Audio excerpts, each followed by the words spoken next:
down the line, we will get that fight. That fight will still happen. Devin the Dream Haney, the richest in the city. What's the situation with you and Dev? Yeah, I never fuck with Cuz. Why? Because Cuz never fuck with me. On what tip? Bro, it was like times where me, I was always around Shakur as an amateur and shit. So Shakur introduced me to Floyd, Devin Haney, all that type of shit. So there's a hell of times around Devin Haney and we 24 fitness, playing basketball, regular shit before niggas became celebrities type shit. Or just who we are today. And nigga never even looked me in my eyes. Nigga never showed me respect. Like nigga never. Shakur always like, yo, this nigga Keyshawn, this, that, third. He be like, for real? That nigga still a kid.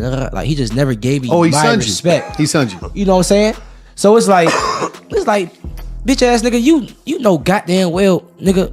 What's the situation with you and Dev? Yeah, I never. Devin Haney has just fired back at Keyshawn Davis, and what initially seemed like a routine call-out has suddenly become one of the most talked about situations in boxing right now. It all began after Keyshawn Davis's latest win, when his confidence was at an all-time high and his message was unmistakable.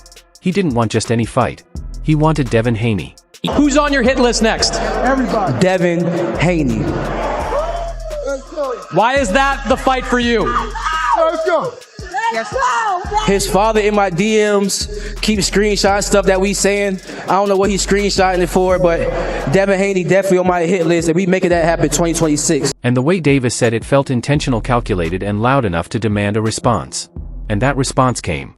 Devin Haney didn't dodge it. He didn't downplay it. He didn't act like it wasn't worth his attention. Instead, Haney made it clear he's open to the fight, and the tone said everything. This wasn't playful. This wasn't respectful admiration. This was a champion reminding the division that he's the one who decides who gets elevated next. Yeah, for real. Devin Haney. I feel like me and Devin Haney will be an easy fight for me, bro. Like super easy, bro. Like, and I know I would stop Devin Haney. I've been saying this, bro, before the Ryan fight, bro. He just don't got nothing for me. He got nothing for me. Like, you don't got no power. You got nothing for me to worry about. Like, what are you gonna do to stop me? Got you. And what I got coming with, you know what I'm saying? I feel like he don't got nothing to even stop me. His defense is not that good. I feel like I got better defense than him. I know he fought better opponents than me, so you know what I'm saying? So I gave him the benefit of the doubt. Yeah, for sure. But I just feel like I got better defense than him. It been people out here that do take steroids, and you could tell that guy was off steroids. And you know, I actually know a person personally that his career changed. He was the top prospect, doing great. He fought a guy with steroids, and it changed his whole career. It changed how he talked. It changed everything. So us seeing Devin Haney doing all of this with a person that had 0.1 estrogen, and we all seen that Ryan Garcia was still in there getting tired. It's like, bro, I'm sorry. There's no other word to put this. You're a bitch. Excuse my language. That's how I feel. You're soft. You do not take your L's. You a person that been given everything all your life, a daddy's boy, making sure you've been straight all your life, and now you took your first loss. I feel like you don't really not take it. Granted, I wasn't in there fighting Ryan Garcia, but you asked me how I feel. You done took it all the way to suing and all that extra shit. I feel like, bro, you soft, bro. Straight like that. And that's why this matchup has immediately captured everyone's attention. Stylistically, Devin Haney versus Keyshawn Davis creates real tension. Haney embodies control, discipline, and elite ring IQ. His jab, his movement, his ability to manage distance, and his knack for shutting down aggression have frustrated top fighters for years. Critics say he doesn't just beat opponents, he erodes their confidence over the course of rounds. But Davis brings something very different: momentum, athleticism, fearlessness, and the belief that Haney's style only works if opponents respect it. Well, you definitely can draw a line between a guy getting rocked and dropped on multiple occasions from a person that he was supposed to beat easily. Right. If you look at his boxing skill, you look at what he had done to Kambosos. Yes. I mean, he just boxed his face off. He looked fantastic in that fight. Last thing I'm going to say about Keyshawn Davis. He called somebody out after the fight. Devin Haney. His father in my DMs keeps screenshotting stuff that we saying. I don't know what he's screenshotting it for, but Devin Haney definitely on my hit list, and we making that happen 2026. Devin Haney just came off a much-needed, dominating performance against Brian Norman. The obvious question leading into the fight was, can he take the punch? Haney not only showed he can absorb it, but he also delivered his own with authority. Now, he's back in the driver's seat and can make the next moves on his terms. The bigger question is, if this fight is 1 or 2 bouts away, how does it shape up in your view? Kind of tough fight right now because Devin Haney is right back at the top of his game. Devin showed that the weight loss was probably causing him to not have as good punch resistance, and it also probably wasn't causing him to have as much power or explosiveness as he has. He showed tremendous power, tremendous punch resistance in that fight against Norman, and for him to do that means that the weight was probably an issue. Now, if Keyshawn comes up, or if they even do a catch weight, a 143, 144, it's going to be a very interesting fight because I think Devin has more tools and more IQ right now, but Keyshawn is different. So you gotta have that intangibleness about him, where he can be a different guy when it's time to be a different guy. You can never count him out. However, if I were pushing Keyshawn, I would have another fight or 2 before I fight Devin, just for experience purposes. And if I was Devin, I would try to jump on it right now before he gets those couple fights, because the more experience he gets, the harder he's going to become to beat. Yeah, that's going to be a tough fight for Keyshawn Davis. And I think in many respects, Devin Haney too, you can't take Keyshawn Davis light. He can really fight. He's really like that. The weight difference is a concern, and it's a fair question. Is he ready now? Is he ready a fight or 2 from now? But that's the fight, really. If you really want to scream, I'm back. That's the type of fight that you want, because obviously it's in the Turkey Al-Sheikh universe, and that's a fight that's going to get made. You're going to make a career high payday. But if you are able to beat Devin Haney, brother, when I say the sky's the limit, the sky's the limit. Keyshawn Davis doesn't see Devin Haney as untouchable.